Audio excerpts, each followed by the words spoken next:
नमस्कार साथियों, स्वतंत्र खबर में आपका स्वागत है। और हम जुड़ रहे हैं आज सट्टे की उस खबर को लेकर जिसमें कि एक व्यक्ति ने पुलिस को शिकायत दी है कि 1.5 करोड़ रुपए उससे ठग लिए गए और 9 लोगों के नाम उसने लिखवाए हैं। सुबह भी हमने एक पोस्ट डाली थी और बताया था कि जो शिकायत है उसके आधार पर हम लाइव आएंगे। और फतेहाबाद के जो एसपी हैं सिद्धांत जैन, उनकी अपील अब लगता है कि असर करने लगी है। उन्होंने अपील की थी कि फतेहाबाद को अगर सट्टे से बचाना है तो जो लोग इसको लेकर जानकारी रखते हैं वो सामने आए। जो लोग ठगे गए हैं, ठगी का शिकार बने हैं पैसा दुगना करने के नाम पर, वो सामने आए। तो अब लोग जो है वो सामने आने शुरू हो गए हैं। 9 लोगों के खिलाफ शिकायत दी है। शिकायत देने वाले व्यक्ति का नाम है अनिल कुमार मल, जो कि फतेहाबाद की एमसी कॉलोनी का रहने वाला है। इस शख्स का कहना है कि इसकी सारी प्रॉपर्टी ही सटोरियों ने ही ले ली।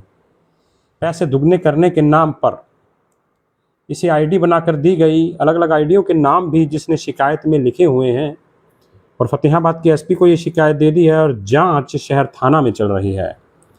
9 लोगों के नाम ये शिकायत दी गई है और इस व्यक्ति का ये भी कहना है, आरोप है कि जो पैसे इसने डाले हैं अलग अलग खाते में उसका पूरा ब्यौरा इसके पास है। 1.5 करोड़ रुपए की ठगी की गई है। इसकी सारी प्रॉपर्टी जो है वो इसी सट्टे में बह गई। तो ऐसे बहुत से युवा हैं। तो हम आपसे यही अपील करना चाहेंगे, फतेहाबाद के एसपी ने भी ये अपील की थी कि अगर आप सट्टे का शिकार बने हैं, सटोरियों का शिकार बने हैं, तो आप सामने आइए, हम कार्रवाई करेंगे। और अब देखना होगा कि पुलिस इस मामले में क्या कार्रवाई करती है और उसके बाद ही एक मिसाल कायम होगी। अगर इस मामले में कार्रवाई रहती है, कार्रवाई होती है, तो और भी लोगों का हौसला बनेगा और लोग जो है वो सामने आएंगे जो कि पैसा गंवा कर बैठे हैं।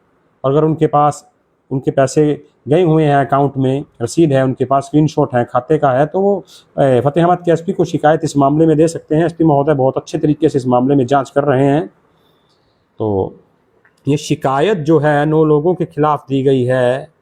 पहला नंबर लिखा है अनिल गोयल, जिन पर आरोप है कि इन्होंने सट्टा खिलवा कर 1.5 करोड़ रुपए की राशि ठगी। पैसा दुगना करने के नाम पर ये आईडी वगैरह का खेल रच के शिकार बनाया गया। ये रहने वाले हैं सतीश कॉलोनी फतेहाबाद के। नंबर 1 पे इन्होंने अनिल गोयल का नाम दिया है। नंबर 2 पे नाम दिया है संजय गुप्ता, जो कि नहर कॉलोनी फतेहाबाद के निवासी बताए हैं और हाल आबाद हिसार ऑफिस जो है ग्रीन स्क्वायर मार्केट हिसार बताया गया है इनका पता। नंबर 3 पे प्रहलाद राय और नंबर 4 पर कपिल गोयल। नंबर 5 पर संजय झंडई उर्फ संजय वीडियो गेम नहर कॉलोनी फतेहाबाद पर यह आरोप लगा है। हालांकि इसकी जांच पुलिस करेगी क्या रहता है इस मामले में।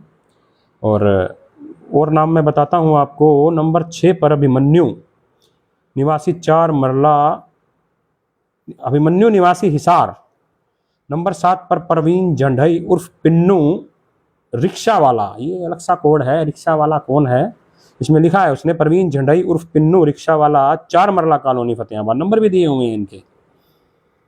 और नंबर 8 पर लिखा है संचित मदान, जो कि 4 मरला का ही रहने वाला है। एक सुशील गोयल निवासी, ये मुनीम, आरोपी नंबर 1 का मुनीम बताया गया है।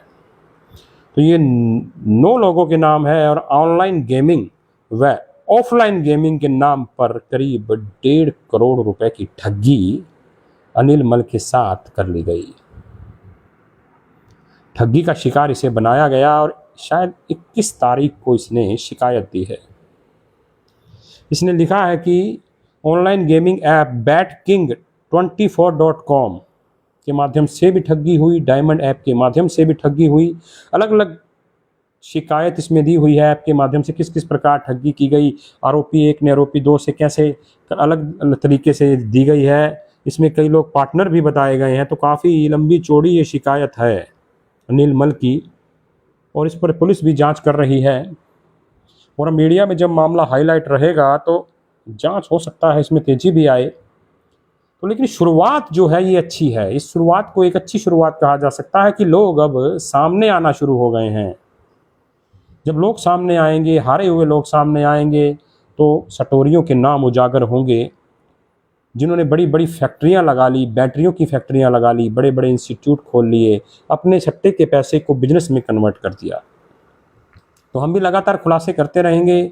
और कल का दिन भी अहम है, उस पर भी मैं आऊँगा। 30 तारीख अहम है, क्योंकि उसमें भी जमानत याचिकाएं लगी हुई हैं कई भाइयों की, उस पर भी मैं आऊँगा। लेकिन फ़िलहाल अनिल मल की शिकायत जो है वो 9 लोगों के खिलाफ दी गई है। इस मामले में हम कोशिश करेंगे कि कल फतेहाबाद के एसपी का वर्जन लें, जानकारी जुटाएं कि पुलिस क्या जांच कर रही है। फिलहाल ये आरोप हैं, आरोप लगाए गए हैं, इन पर जांच पुलिस ने करनी है। मामला दर्ज होता है नहीं होता है, डिस्पोज ऑफ होती है, वो पुलिस की जांच पर निर्भर करेगा। लेकिन अनिल मल ने ये आरोप इन लोगों पर लगाए हैं कि इनसे पैसे जो है वो ठगे गए हैं। 9 लोगों के नाम मैंने आपको बताए हैं, और जैसे जैसे इस मामले को आगे बढ़ाया जाएगा हम आपके साथ लगातार मुखातिब होते रहेंगे। अब आते हैं कल वाले मामले पर। कल 30 जून है और कल अमित गिल्होत्रा, भूषण नागपाल और साहिल सोनी की जमानत पर कोर्ट में सुनवाई होनी है, और देखना होगा कि कोर्ट उन्हें जमानत देती है या नहीं। नीरू रानी ने शिकायत की थी कि मुकेश से 15 लाख रुपए ठग लिए इन लोगों ने। एक राजन भी रहता है, वो भी फरार है, उसकी जमानत याचिका भी नहीं लगी है और वो पुलिस के हत्थे भी नहीं चढ़ा है। हो सकता है उसके परिजन ये सोच रहे हो कि हम यार जमानत लगाएंगे ही नहीं, हो सकता है मामला ही डिस्पोज ऑफ हो जाए, ख़त्म हो जाए, तो जमानत काहे को लगाएं। तो ये आने वाला वक्त निर्भर करता है कि क्या रहता है। लेकिन राजन की जमानत याचिका शायद नहीं लगी है जहाँ तक हमें जानकारी है। लेकिन इन 3 लोगों की जमानत पर साहिल सोनी, अमित गिल्होत्रा, नाम भी याद हो गए, अब तो लिखने की ज़रूरत भी नहीं पड़ती इन सटोरियों के, अमित गिल्होत्रा और भूषण नागपाल, इन तीनों के खिलाफ जो केस दर्ज हुआ है 420 का और सट्टे का, उस पर कल कोर्ट में है सुनवाई जमानत को लेकर। और नीरू रानी ने कुछ लोगों पर आरोप भी लगाया है कि उस पर दबाव बनाया जा रहा है कि शिकायत वापस ले लो वरना अंजाम भुगतोगी। तो उस शिकायत को भी शायद कोर्ट में प्रस्तुत किया जाएगा, उस कॉपी को भी, और कोशिश करेंगे कि जब वो कोर्ट में प्रस्तुत की जाए तो हम भी अपने दर्शकों को उसके बारे में जानकारी दें कि किस व्यक्ति से डर लग रहा है नीरू को। नीरू को कौन व्यक्ति है जो धमका रहा है, अपना राजनीतिक रसूख दिखा रहा है, उसे अंजाम भुगतने की चेतावनी दे रहा है। ये कोशिश करेंगे कि कल हमें शिकायत की कॉपी मिल जाए। लेकिन 3 जनों की जमानत याचिका लगी है और कोर्ट क्या फैसला लेता है, माननीय न्यायाधीश क्या फैसला लेते हैं, ये देखने वाली बात होगी। उस पर भी नज़र रहेगी, कोर्ट रूम में उपस्थित रहेंगे हम कल, चिंता मत कीजिए। वहीं से लाइव दिखाएंगे आपको। जैसे ही न्यायालय से बाहर आएंगे, उस परिधि में तो हम वीडियो तक नहीं बना सकते, लेकिन जैसे ही न्यायालय से बाहर आएंगे पूरी जानकारी हम आपको इत्मीनान से बताएंगे कि क्या क्या हुआ। तो कल का दिन भी अहम है। और आज जो मैंने आपको बताया कि 9 लोगों के खिलाफ शिकायत दी है, इस मामले में कल हम फतेहाबाद के एसपी का वर्जन लेने की कोशिश करेंगे, पुलिस का वर्जन, कि 21 तारीख को युवक ने शिकायत दी थी तो अब तक मामला दर्ज क्यों नहीं हुआ। आज 29 तारीख है और इस मामले में पुलिस की जांच कहां तक पहुंची। क्या इनकी संपत्तियों की जांच भी की जाएगी कि कितने कितने 100 करोड़ की संपत्ति कहां कहां से आई और कितना टाइम हो गया इनको सट्टे का धंधा चलाते हुए। जो आरोप लगे हैं, लेकिन वो आरोप सिद्ध होते हैं नहीं होते हैं, पुलिस की जांच का विषय है। लेकिन ये 9 लोगों के नाम मैं आपको एक बार दोबारा बताता हूँ। नंबर 1 अनिल गोयल, पिता का नाम भी लिखा है लेकिन बताना उचित नहीं रहता क्योंकि अभी आरोप हैं। सतीश कॉलोनी के रहने वाले हैं ये। नंबर 2 पे संजय गुप्ता, नहर कॉलोनी और हाल आबाद हिसार। नंबर 3 प्रहलाद राय गोयल। नंबर 4 कपिल गोयल। नंबर 5 संजय जंडई उर्फ संजय वीडियो गेम, नहर कॉलोनी, हिंट दिया हुआ है जो है। और उसके बाद प्रवीण झंडई उर्फ पिन्नू रिक्शा वाला, 4 मरला कॉलोनी। संचित मदान, 4 मरला कॉलोनी। सुशील गोयल निवासी हिसार, मुनीम बताया गया। ये 9 लोगों के नाम है। हमने छपोला की परेशानी इसलिए ली हुई है कि हमारा काम है लोगों को बताना, और आप कमेंट करके परेशानी क्यों ले रहे हैं हमारे लाइव पर, इतना बर्डन आपने क्यों लिया है, आपका भी रिश्ता है क्या इनसे पीछे। सट्टे पर जब कार्रवाई होती है तो खुशी होनी चाहिए लोगों को, जब सट्टे पर कार्रवाई होती है तो खुशी होनी चाहिए लोगों को, क्योंकि सट्टे की राजधानी बन गया है फतेहाबाद। और दुख होना चाहिए उन लोगों को जो सट्टे से जुड़े हुए हैं।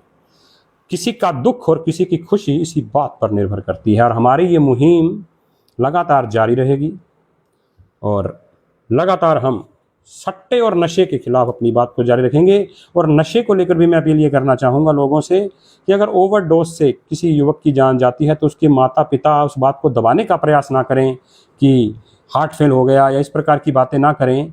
भले ही समाज में कुछ छवि खराब होगी, लेकिन उससे जो है समाज जरूर जागरूक होगा। जिन लोगों ने उसे ओवरडोज दी है या नशा दिया है उस पर कार्रवाई होगी। तो नशे के खिलाफ भी ये गंभीर बीमारी है, फतेहाबाद में इससे निपटना है हमें। फतेहाबाद में नशा और सट्टा इसको लेकर गंभीर है। हालांकि चोरी चकारी के मामले तो एसपी महोदय 2 दिन में ही समेट देते हैं। लगातार आपने देखा होगा हमारे ग्रुप और फेसबुक पर भी लगातार कवरेज आती है। चोरी होती है, वारदात होती है, उसे नहीं रोक सकते, लेकिन गिरफ्तारी साथ की साथ होती है, साथ की साथ गिरफ्तारी हो रही है। तो ये नशे और सट्टे से हम निपटना है। समाज का सहयोग जरूर चाहिए इसमें, और हमारी कोशिश भी ये रहती है कि हम आवाज़ उठाते रहें। अब कई लोगों के फ़ोन आ रहे थे, यार लाइव नहीं आया अब तक, तो थोड़ा सा सस्पेंस तो रखना पड़ता है ना, इंतज़ार अच्छा रहता है, तो इसलिए मैं थोड़ा लेट आया हूँ। कल मैं टाइम से आऊँगा जब कोर्ट में इन 3 लोगों की जमानत पर सुनवाई होगी, और वो शिकायत भी हो सकता है सामने आ जाए जो नीरू रानी ने पुलिस को दी है कि उससे पर दबाव बना रहा है कोई। कौन है वो शख्स जो उसे धमका रहा है, उसकी कॉपी भी हम कोशिश करेंगे कि दर्शकों तक पहुंचाएं। तो फिलहाल ये शिकायत मैंने आपको बताई है। कल का दिन भी अहम है, और जैसे जैसे कार्रवाई आगे बढ़ेगी हम आपको बताते रहेंगे। और पुलिस का वर्जन भी जरूरी है। 21 तारीख की अगर इस युवक ने शिकायत दी है तो कार्रवाई क्यों नहीं हुई? इस युवक की शिकायत पर अगर कार्रवाई होती है तो उससे जो लोग सट्टे से हारे हैं पैसे को, उन्हें मनोबल मिलेगा, वो शिकायत करेंगे। और अगर इस पर कार्रवाई नहीं होती तो कहीं ना कहीं मनोबल भी उनका डाउन रहेगा कि यार उस पर ही कार्रवाई नहीं हुई तो हम शिकायत देकर क्या करेंगे। कहीं ना कहीं लोग अपनी इज्जत के डर से भी पीछे रहते हैं कि यार पैसा लग गया है, चलो इज्जत तो ना जाए। लोग कहेंगे यार अच्छा सट्टा लगाता था। तो इस पर कार्रवाई होगी तो ये मनोबल बढ़ाएगी उन लोगों का जो कि सटोरियों के सताए हुए हैं। और जो सटोरी भाई बाहर घूम रहे हैं उनमें बता दूं, फतेहाबाद का मौसम बड़ा सुहावना हो गया। हमारे एक मित्र ने बताया है बारिश हो रही है, तो आप पहाड़ों में घूम रहे हैं, तो हम भी फतेहाबाद वाले भी ठीक हैं, तो आ जाइए फतेहाबाद यार, क्या दिक्कत है? कोई दिक्कत नहीं है। कितने दिन रहेंगे बाहर? ज़्यादा दिन काम नहीं चलने वाला। जब तक एसपी साहब हैं छोड़ने वाले तो है नहीं। चलो खैर जो भी रहेगा, कल मिलते हैं तीनों की जमानत याचिका को लेकर क्या रहता है। धन्यवाद।